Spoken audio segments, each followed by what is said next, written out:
Hello guys, for today's video ay magliwaliw tayo. Dito tayo sa Alwakra Beach Resort dahil meron tayong igagala na first time makarating dito sa seaside ng Alwakra.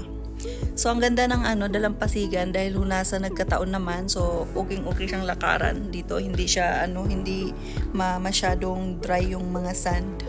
So okay siya maglakad. So ayan, kumukuha lang kami ng video at nag-enjoy lang kami diyan, ganun. So, ayun, yun lang naman talagang pakay namin kung bakit kami nandyan. So, ang ginawa namin dyan, naglalakad hanggang sa dulo. Pagkatapos, nabutan kami ng camel.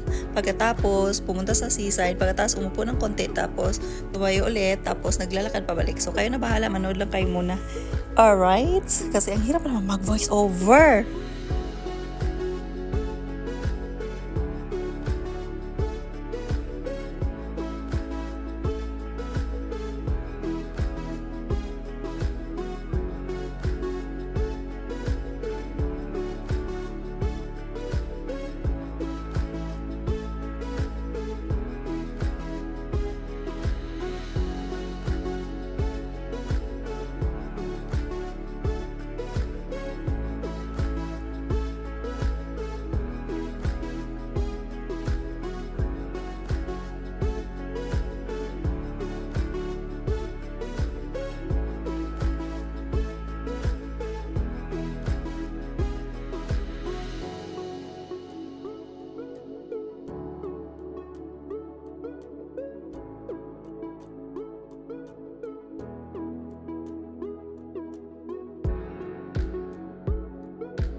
So dito guys, pauwi na tayo. Sumakay na tayo ng metro bus papunta sa metro station ng Alwakra going to Masharib area.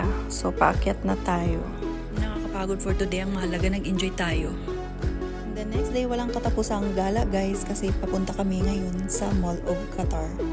So ayan guys, nawala-wala pa pala kami dyan dahil sa instead na papunta kami ng Mall of Qatar, napunta kami sa red line, hindi kami napunta sa green line, o diba?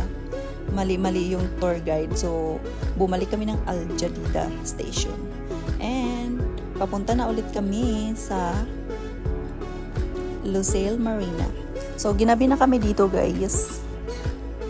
So, ayan, gabing-gabi na tayo dahil nag-shopping lang naman kami doon sa Mall of Qatar kasi kailangan niyang bumili ng mga damit na gusto niya.